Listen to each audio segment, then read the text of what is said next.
Məndə sığar iki cahan, mən bu cahana sığmazam. Gövhər ila məkan mənəm, kövnü məkana sığmazam. Ərşlə fərşu kafunun, məndə bulundu cümləçün.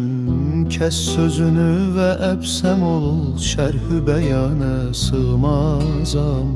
Könü mekandır ayetim, zat-ı dürür bidayetim. Sen bu nişanla bilmeni, bil ki nişana sığmazam. Kimse gümanı zənn ile, olmadı haqq ile biliş. Haqqı bilen bilir ki mən zənn-i gümana sığmazam. Surətə baxu mənini, surət içində tanı ki, cism ilə can mənəm, bəli cism ilə cana sığmazam. Həm sədəfəm, həm inciyəm, həşr-ü sirat həsinciyəm.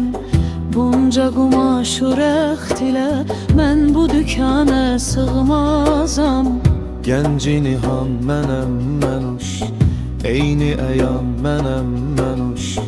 Gövhəri kan mənəm mənuş, bəhrə vukana sığmazam. Gerçi mühiti əzəməm, adım Adəmdir Adəməm. Dar ilə kün fəkan mənəm, mən bu məkana sığmazam. Can ilə həm cahan mənəm, dəhr ilə həm zaman mənəm. Gör bu lətifeyi ki mən dəhru zamana sığmazam. Əncüm ilə fələk mənəm, vəhy ilə həm mələk mənəm. Çək dilini və əbsəm ol, mən bu lisana sığmazam. Zərrə mənəm, günəş mənəm, çar ilə pəncüşeş mənəm. Surəti gör bəyan ilə, çünki bəyana sığmazam. Zat iləyəm, sifat ilə, qədr iləyəm, biət ilə.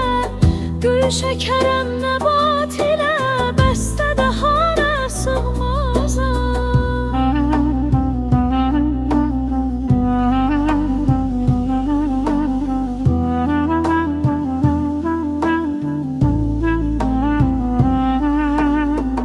Nar mənəm, şəcər mənəm, ərşə çıxan həcər mənəm. Gör bu odun zəbanəsin, mən bu zəbana sığmazam. Şəms mənəm, qələr mənəm, şəhd mənəm, şəkər mənəm. Ruhi rəvan bağışlaram, ruhi rəvana sığmazam. Gerçi bugün Nəsimiyəm, Haşimiyəm, Qureyşiyəm.